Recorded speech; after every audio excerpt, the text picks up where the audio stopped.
حتى حرمتي زوجتي، مالي حد بهذا الدنيا غير اتمنى ضحكة بنتي. هي اغلى مني عندي، هي وسط احشائي تفتر، اراقب بضحكتها في كل يوم وبتحلى وتكبر. ماني حارم عنها شي والها مطلق الحرية، ومدخلها افضل مدارس حتى باكر تفخر بيا. صارت بنتي شي مثالي ودمها اولى بالدراسة، يوم عمرها 20 وصل فجأة صابتها انتكاسة. صارت تترك الدراسة وفي تراجع مستواها، منو غير حال بنتي منو بهالبلوى بلاها. بنت تقول اللي ينقصك وانا اجيبه مهما غالي، بابا ماكو شي ينقصني، قالت خليني لحالي. لا ما اتركك لحالك، قولي منو اللي خلى دمعك، ليش الهم بقلبك اصبح ما انا راضي بهذا وضعك. في كل يوم تصير اسوأ، دمعة بدلت ضحكتها، اول ما تدخل البيت بتركض تختلف غرفتها.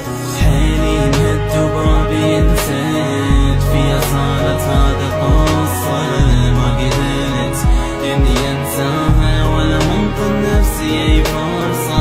انا اللي ما وفيت بوعدي، انا اللي ما عرفت حدودي، انا قصرت انا ندمان، ناسي كلمة كما تدين تدان. سحار وظلت اشهر لكن صبري تعدى مني، لازم القى حل انقذها، خايف بنت تضيع مني. رجعت للبيت بتأخر، رادت تدخل بغرفتها، فتحت باب الغرفة تدخل لكن صحت ووقفتها. بنتي لحظة خلي كلمك، ليه متأخرة هذه المدة؟ قالت زحمة الطريق وفجأة الباب بوجه السدة. هي الحيرة تدور افكار وظلت واقف خلف الباب، بل كنت اعرف لمحيرها، وفجأة اسمعها تخابر شاب تطلب منه بيت تتوسل لاجلي سامح ما يفضحها، تحكي الكلمة بصوت وترجف وهو مصمم ان يجرحها. بنت تقول له انا اللي حبيتك، صارت تبكي دموع العدها، بس ما مهتم باللي تحسه، افضح سرك ويهددها. ادفع بيد الباب وادخل، بنتي ليش بثقتي خنتي، ليش تخونين الامانة من هاللحظة ما انت بنتي. قالت نتزوج وعدني ونسيت نفسي من حبيته، عوف منك هالكلام بس دليني وين بيته. حيلي انهد وبابي انسيت، فيها صارت هذا قصة، ما قدرت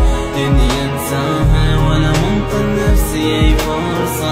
انا اللي ما وفيت بوعدي، انا اللي ما عرفت حدودي، انا قصرت انا ندمان، ناسي كلمة كما تدين تدان. شهر وعشرة تعثر حد ما اوصل بيت الشاب، تدق الباب بقوة جفوف حد ما يفتح هو الباب. شفته وصارت عين بعينه، قال لي تفضل من هو انت، قلت له انا اللي غدرته واللي ناوي تفضح بنته. انت مد ايده واضربه لكن ما سكت اعصابي، قلت له صيح امك اعاتب انت ما تفهم عتابي. راح الخاطر ينتهى له، فجأة باوع طلعت امه، ما اصدق من شفتها، بيا صدمة تخلي صدمة. امه نفس اللي وعدتها بالزواج وما ردتها، واللي سلمتني نفسها لن تحبني وفضحتها. قد توسلت بيا ياما حتى ما افضح بحالها، سويته بيها يشبه حال بنتي وتجرالها. هاي رمى شرد اقلها من ضايع كل لساني عن ابنها، راح اعاتب لو اقلها اسفاني. دنيا تفتر ما هي تثبت، لا يغرك اللي حاضر، انت زرعة من فعالك كله راح تحصد باكر. حيلي انهد وبابي انسيت، فيها صارت هذا قصة،